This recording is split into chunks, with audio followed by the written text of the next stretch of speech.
Welcome back to day 24 of our chess journey to 1500 ELO on chess.com. Let's jump on ahead into our browser and look for a game. This is our third opponent rated above 1400 in a row now. We'll play our usual 1d4.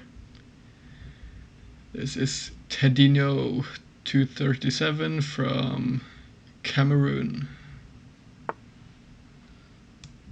Let's play our typical Queen's Gambit style. Here they might play an Indian game, or they might play for a Queen's Gambit decline setup.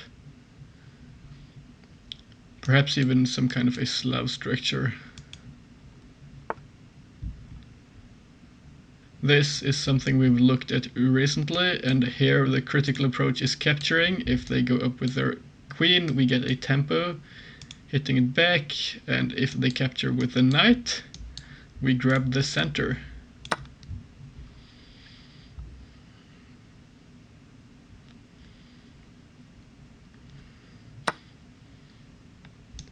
Let's just go on ahead and kick the queen. And here I think we'll just continue with normal development. I think we are pretty happy being in this position. We might have this bishop maneuver here in this position, but I think first of all we'll just play this move here, moving towards an early castle.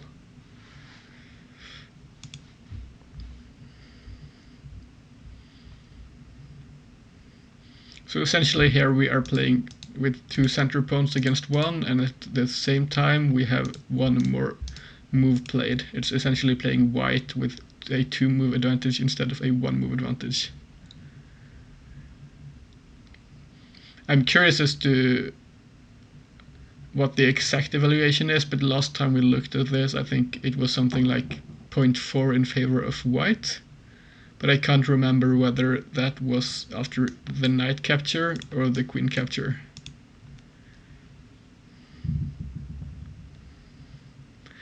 Honestly, I'm a bit happy they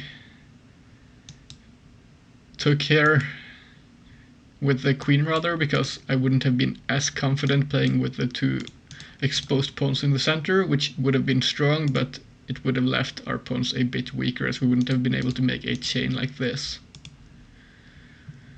So our opponent is currently thinking here, and they might be looking for a g6, fianchettoing. They might be looking for e6, I think, getting their bishop out.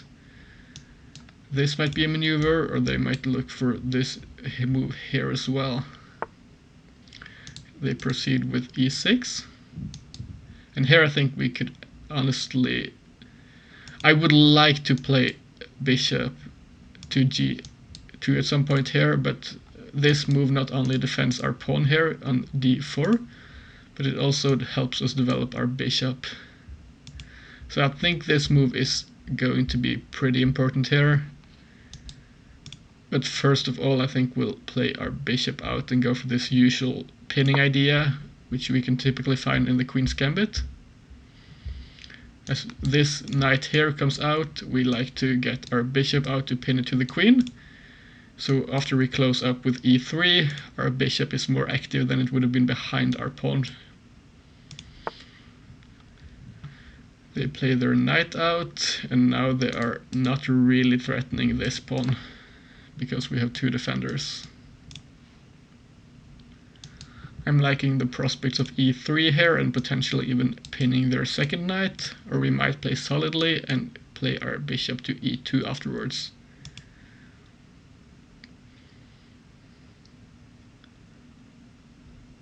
I'm stopping a bit here to make a decision as to whether we might have this move in the position here, but I'm not really seeing it. After pawn captures, I can't really find any follow-up. So let's play a solid e3. I would have liked for this to be an option as well, which honestly it might be. The reason I'm looking at this move is because if they take, we should win the knight, and if they don't, we could mess up their structure over here, or take their bishop. I would have liked this idea if it didn't drop this pawn, however. So first of all, we will play e3. We might see this move.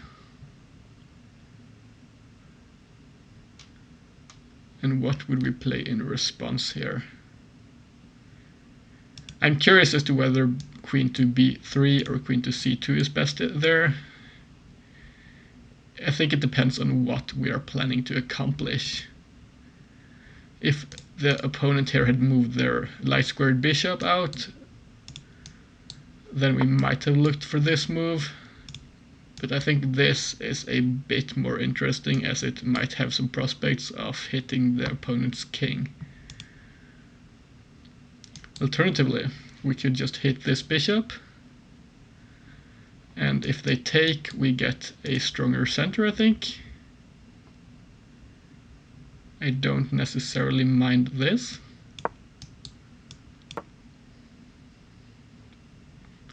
And we also get this move in, this a3 move, to prevent any shenanigans with their knight moves as well.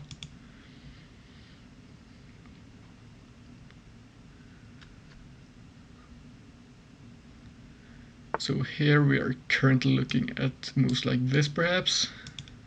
I think b4 is probably going to be the best move here. And after this, we might even be able to grab more space, but that might be a bit too greedy, and we should probably finish our development first.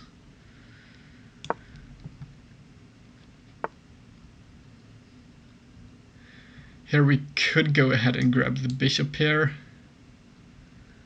but we would open up their rook, and this pawn here might be a bit too weak in that case, so I think we will refrain from doing so.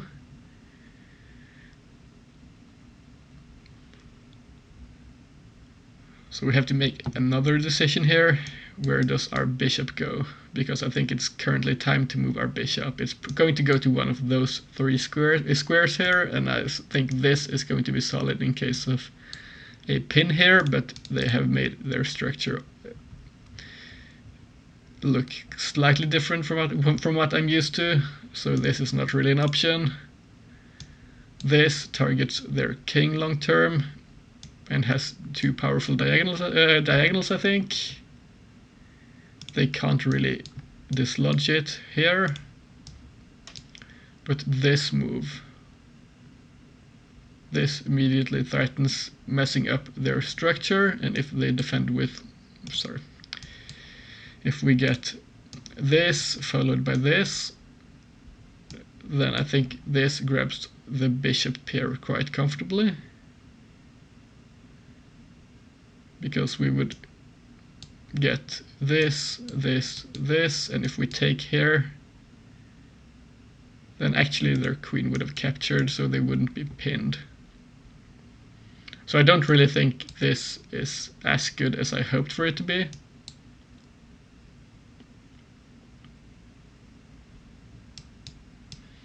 I'll just make sure I'm not missing anything here.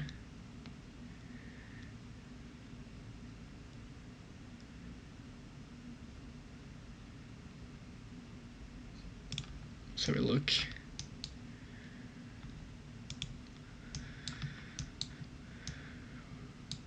Here. They couldn't move the knight if they wanted to.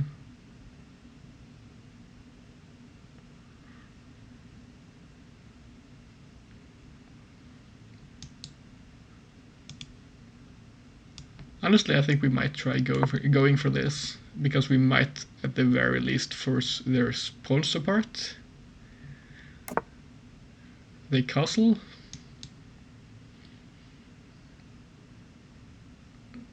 And now I think I'm quite happy seeing this.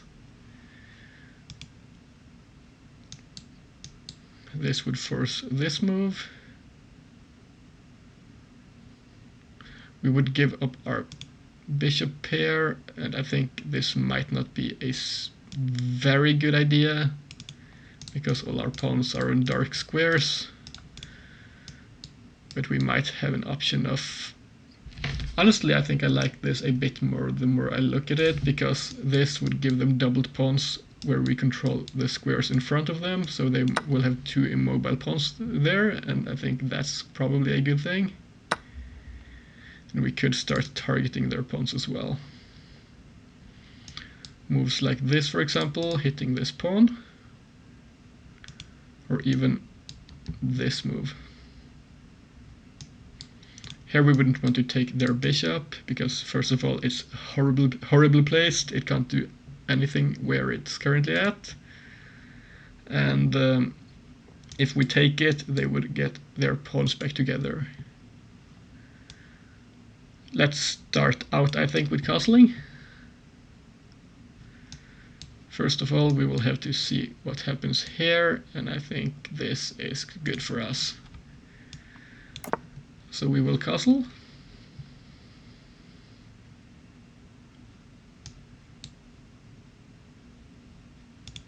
I'm expecting h6 here, after which we will drop back, I think, and keep our pin.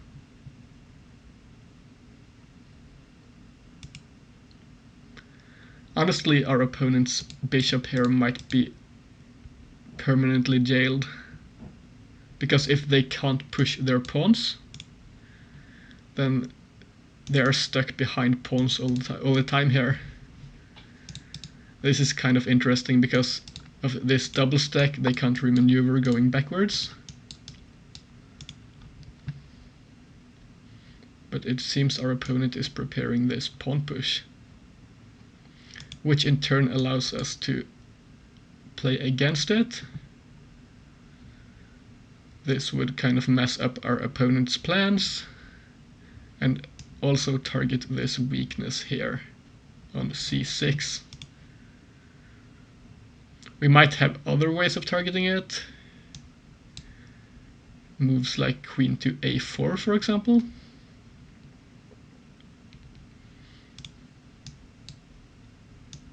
I think this is probably what we would be looking for though, because here I'm not seeing their defense. I don't think they can defend this pawn 2 times, or actually if they move their bishop to b7, but then things are looking incredibly awkward for our opponent. Because if we just prevent this pawn from moving up, their other bishop is also going to be incredibly awkward. I think this structure here, just gripping this square, this c5 square, is going to do us a lot of favors.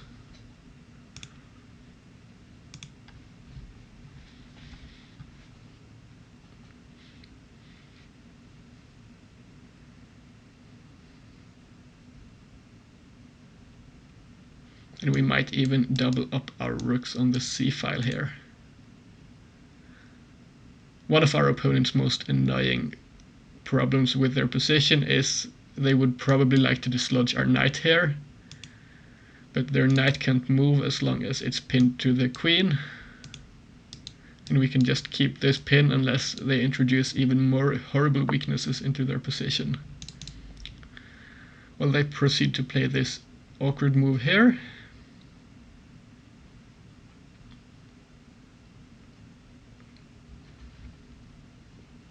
And then what do we proceed to do?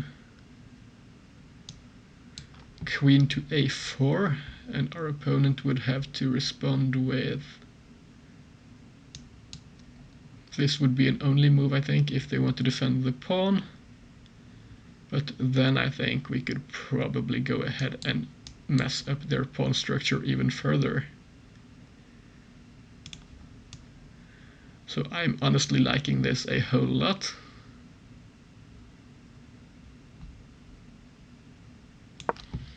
So let's go on ahead and go for this.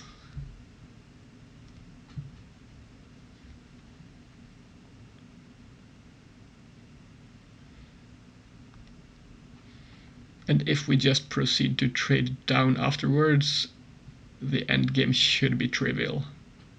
We just have to make sure our opponent doesn't get the full value from the bishop pair. And I think we should be quite comfortably defending this.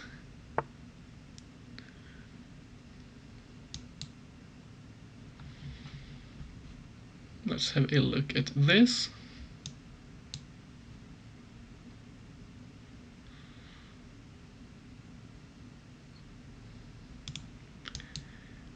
If we capture here and go for this pawn,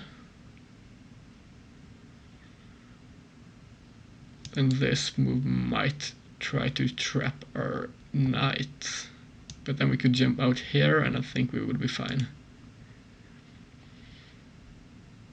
I'm curious as to how much compensation our opponent could argue they have here, but I'm not seeing all that much.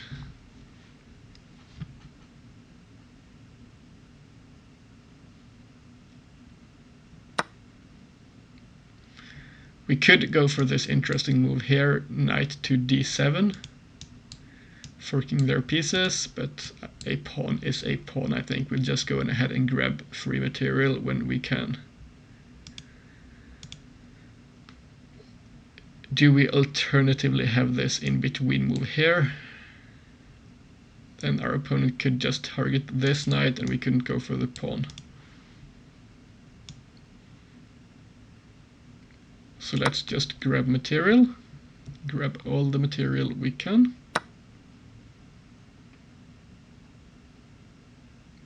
And this is curious to me. I didn't expect them to capture here. What is their follow-up plan? Because I thought this bishop here was quite powerful, so I thought they might just not trade. Now we could probably just triple up on this file, and it's going to be difficult for our opponent to keep their last weakness here, or their second to last weakness, namely a7 as well.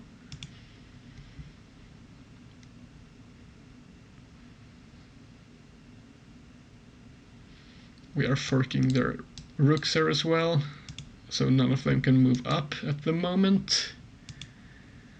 And we always have the idea of hitting their bishop.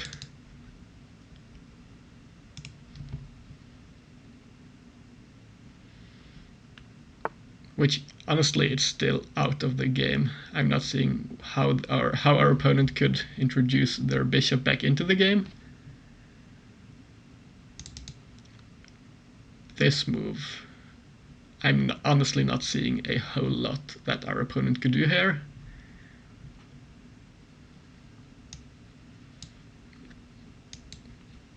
This would probably be the best attempt at counterplay. Or we could go on ahead and play for this straight away.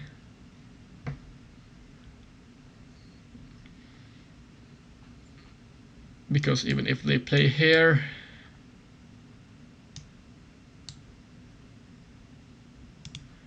then we could just ignore this pawn as this rook is going to be hanging.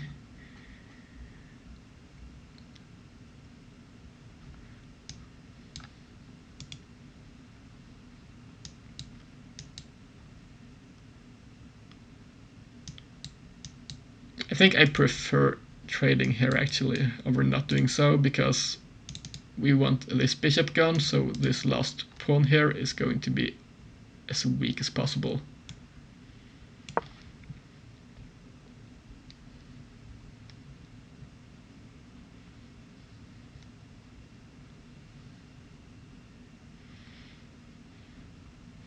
I didn't really see any ideas apart from e5 for our opponent trying to untrap their bishop.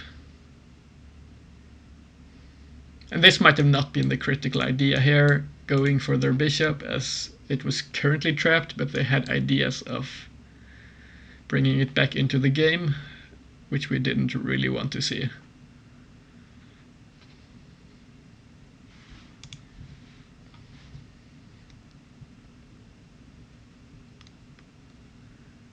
So which moves could our opponent go for here? I think I'm only seeing this, but they proceed to go for this. And we don't really have to capture their bishop here. This move does next to nothing, I think. It might look for a queen trade on this square.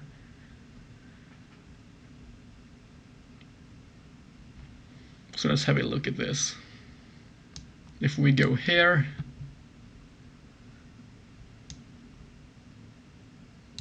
and our opponent goes here,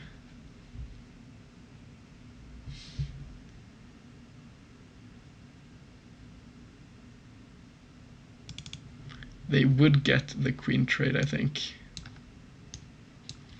Alternatively, we could just drop back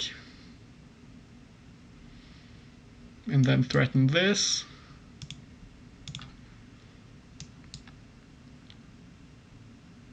We shouldn't capture this bishop, I'm noticing, because this is not first. They could capture like this and their c-pawn would probably become an asset. So let's go for doubling up here first.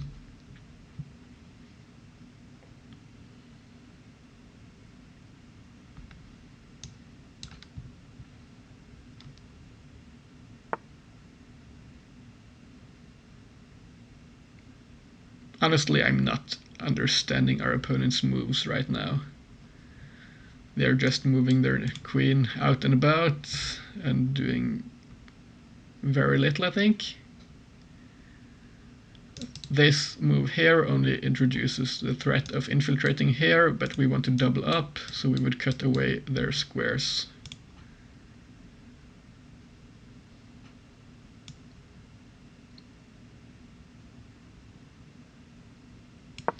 So let's just proceed with our plans.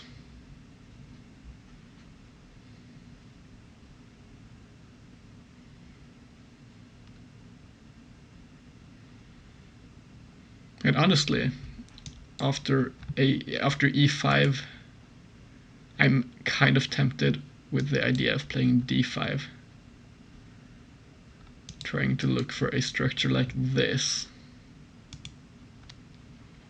That might be a bit greedy though, but just having the thought in the back of our head, is probably going to be a bit interesting.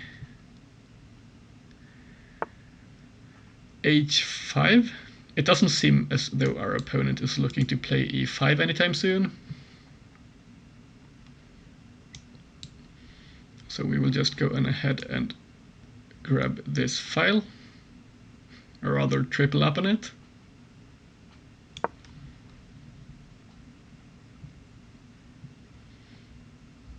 And I'm noticing here I probably want our...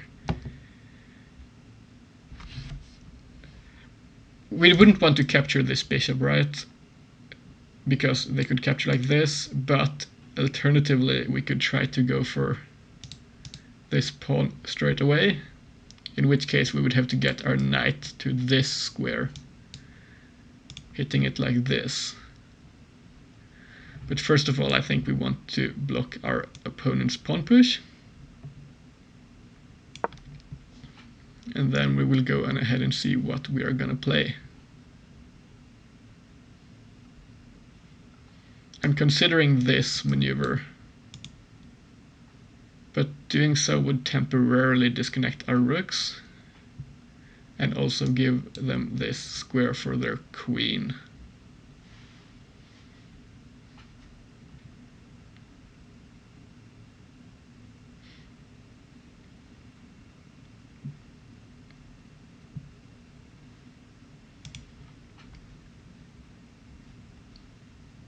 So which alternatives could our opponent have here? They could try pushing this a pawn perhaps, but I'm not really seeing the follow-up there. Then we might even push our own pawn and get our knight into this position. But after we play here, and if they play just any random move, then this could be met with a6 and they would take away our square. But then we could probably just jump on back, I think. And we could go for this. So I'm seeing there are probably a lot of tactical complications and ideas here, so we will have to maneuver this position carefully.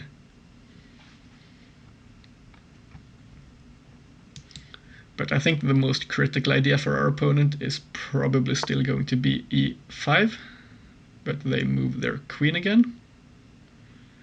And honestly, it seems as our opponent is at a loss as to what to do here. Just moving their h-pawn several times and seeming to be a bit confused. Here I'm actually considering this move king to f1, taking away their infiltration square, but at the same time I'm not really seeing a threat after queen to e2.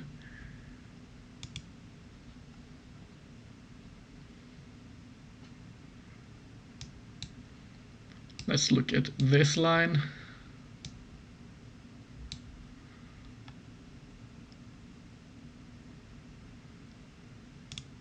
Honestly, I think this is fine. We will just proceed with our plans and keep as much clock as possible. We are down to 3 minutes. They continue their pawn storm.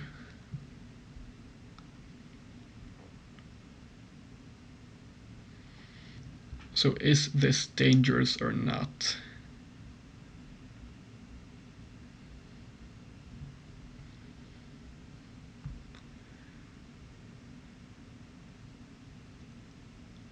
Let's have a look at this. Here we would have to capture.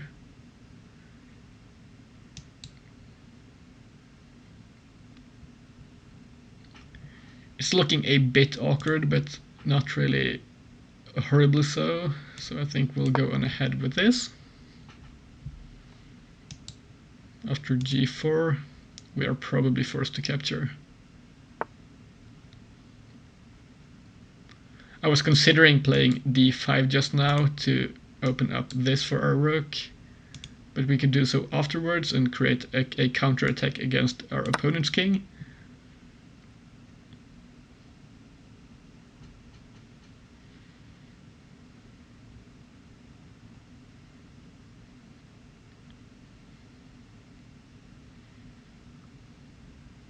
If they take here, I think this might be an interesting idea.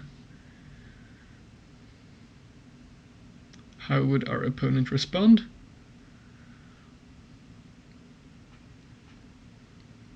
They would probably have to defend this pawn on the h-file.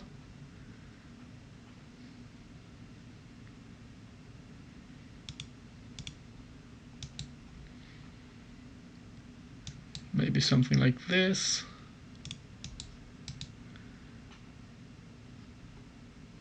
And then we could start sliding on over. I think I'm liking this idea. Their bishop is still trapped, as opening up this square doesn't do a whole lot. It's still going to be hit by pawns wherever it goes.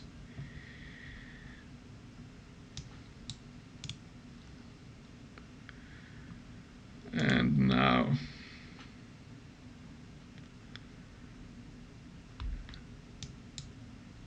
if we capture and they capture with the rook, they lose the other rook. So we are going to see this probably. And then their king is incredibly weakened.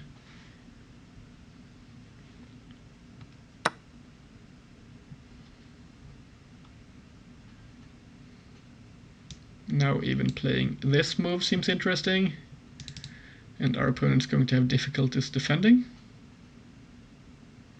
But first of all, we might just target this existing weakness, perhaps.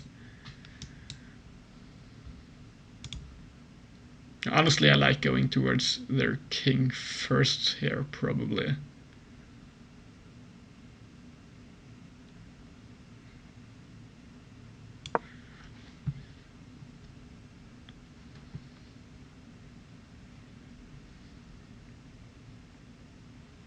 They're still down one piece. because we are blocking their c-pawn from moving.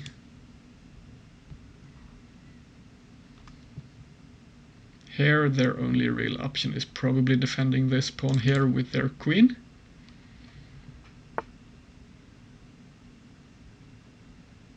Or so I would have thought.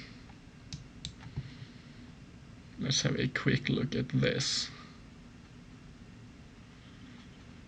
If they capture, we have this. And then we could play like this, I think.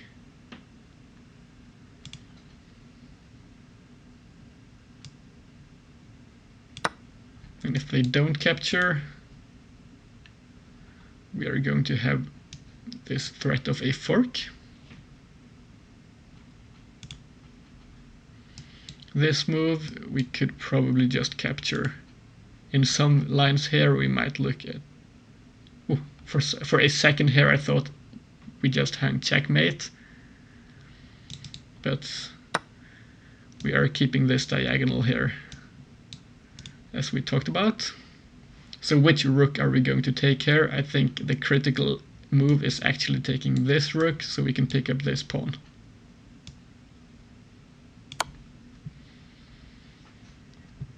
And then we will be up 3 pawns, and their king is going to be entirely exposed in the middle of the board.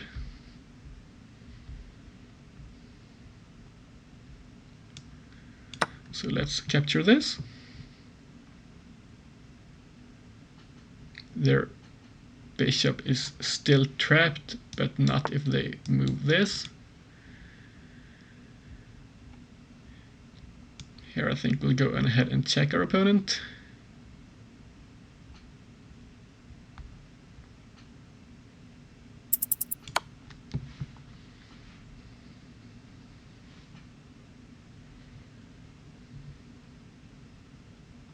It seems they are noticing they are in a difficult position and are trying to go for an immediate checkmate threat down the h-file. But I think we are probably going to be a bit quicker.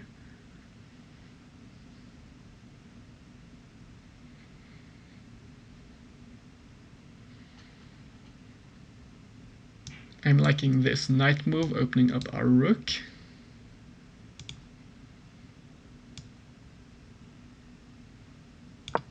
They might look for an h-file attack, but I think we have a lot of counterplay here.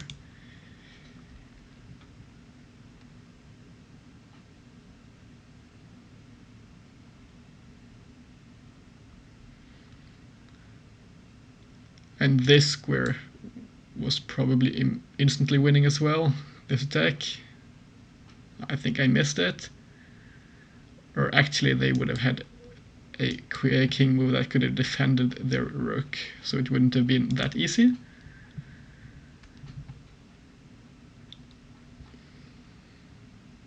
This is just a move I played without calculating a whole lot, because after this here, our attack is probably going to be devastating.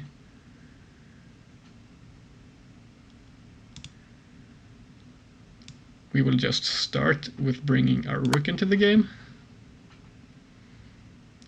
This is a checkmate threat, so we have to be careful.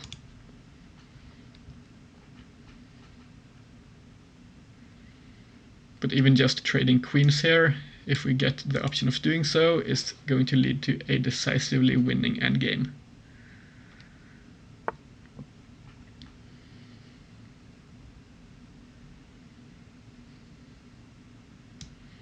Here we could go for another check. Or alternatively, pick up their rook, which is something I would have liked to say, but that doesn't work. So we will check them. And there might have been some immediate wins already. That's kind of typical for a position like this, but we have to find more easy tactical patterns here because of our time position here and situation.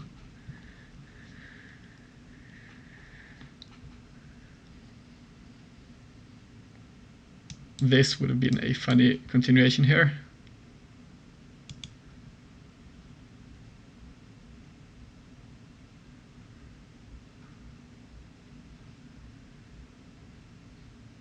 our opponent cannot move here, here. They went down. But then this... This is honestly not as easy as it looks like. But how about checking our opponent like this?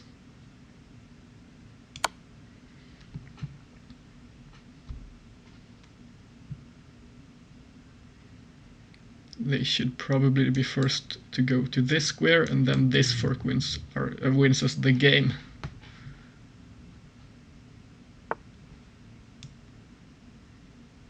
Perfect.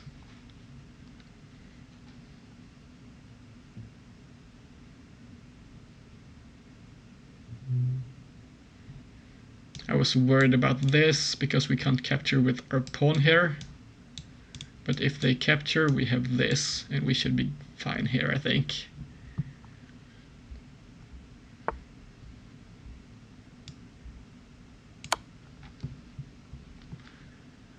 And after this capture, we grab the rook here.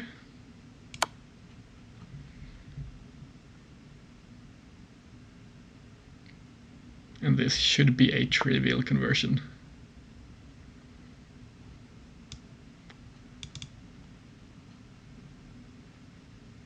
I think we can just go ahead and let our rook drop. That doesn't mean all that much, as we are up a full queen here and we have passed pawns.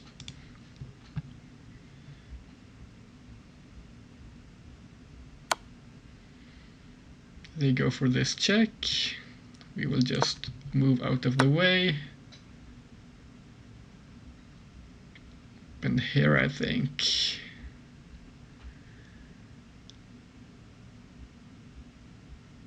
we will just go ahead and play as solidly as possible. Oh, we are in the corner. Was trying to go here.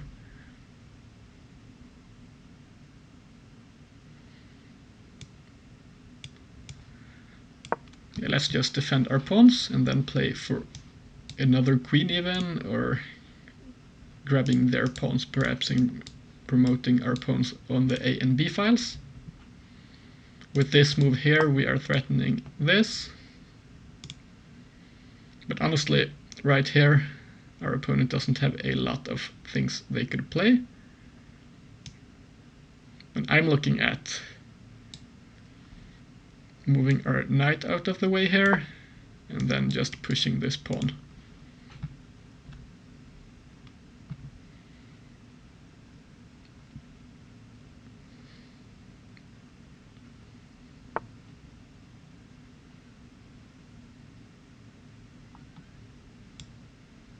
We will just move our knight.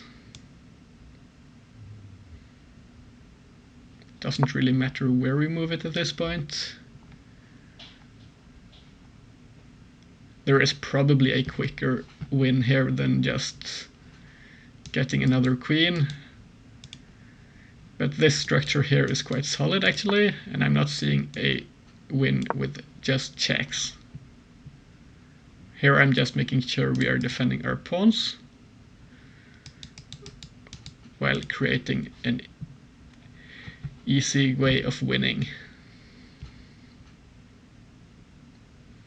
Our opponent might try to look for this move, which they do, and we will just go on ahead and check.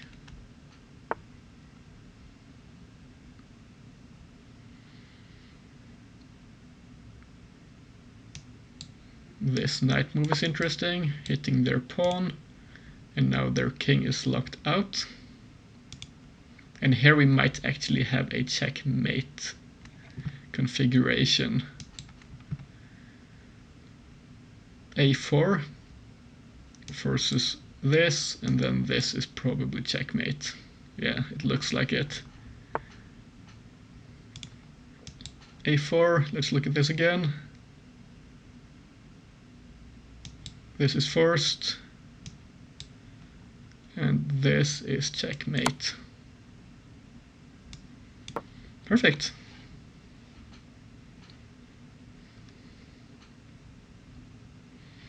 So this win here should bring us up to 13 ELO today, which is our first time here passing 1400.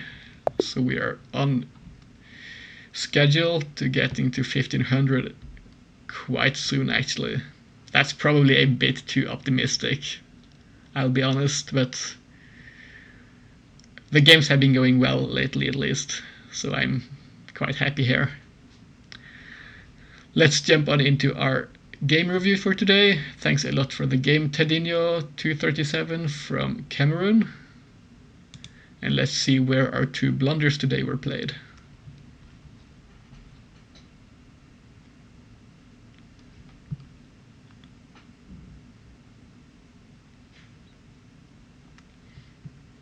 It seems the analysis is a bit slow today, but here we go. We played with an accuracy of 82.5 and our opponent played with an accuracy of 74.9. I see we had a lot of inaccuracies here as well, which was probably because of the end game here. We had this position, which was actually as horrible as one full point of evaluation in our favor. I'm sorry, I misclicked there. I guess this knight capture is probably better by quite a lot, but even this is quite bad for black. So we got to this position. This wasn't quite the best move. We should have apparently went e4.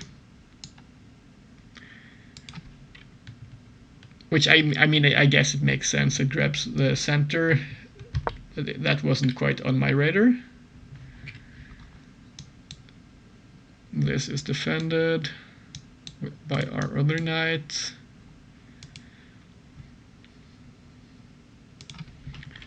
Yeah, I guess it makes sense. That's a good move, and the computer still wanted e4 here, which was apparently just devastating here. I guess because of this maneuver even. This was horrible for our opponent, because this was the start of getting their bishop trapped. So I see this knight move here was even better, which makes a lot of sense, because I'm noticing our opponent would have had a lot of difficulties defending this knight. I think if we go back here and look at this, the best line here is in fact just dropping the pawn altogether. Or sorry, that's not dropping the pawn, but this is awkward. Well, we went for this approach, which honestly I think this whole idea over here is what gave us our win today, because our opponent played down one piece and we were able to force them to play more awkward moves. We castled. Still, this was a powerful move. And here we found a good move. But the follow-up, however, was something else entirely. So what would have happened if they went for this move in this position?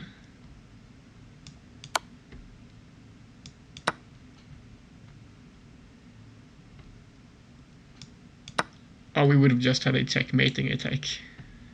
They can't capture here, because this is a checkmate.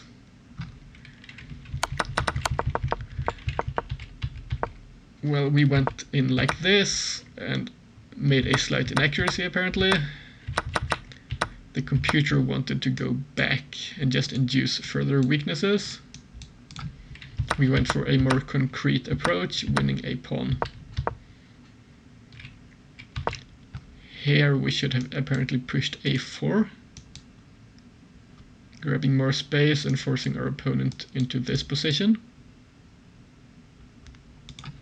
Which, I mean, in hindsight makes a lot of sense, because then this bishop can't defend the c-pawn, and then our triple stack would be able to pick it up.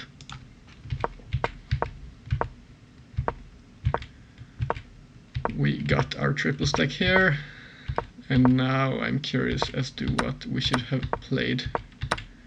Honestly, all of those moves so far were the best ones, but this was an inaccuracy. In this position we already had a +10 advantage almost, which is a bit difficult to evaluate as being that bad as a human at least, I think, because you just hand the move over to black after playing this queen move, and apparently it's just resignable.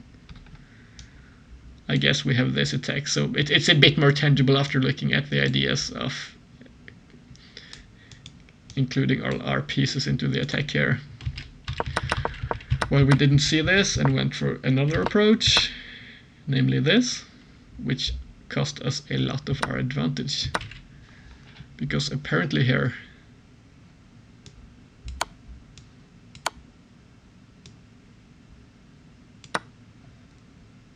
this was quite bad.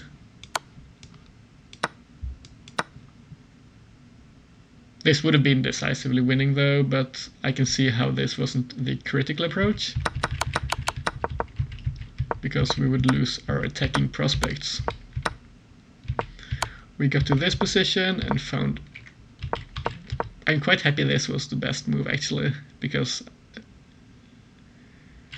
I was quite uncertain about this, but it looked like an interesting idea getting our rook in here. In this position we had a mate in 1, which I missed entirely. We just had numerous mating attacks or ideas.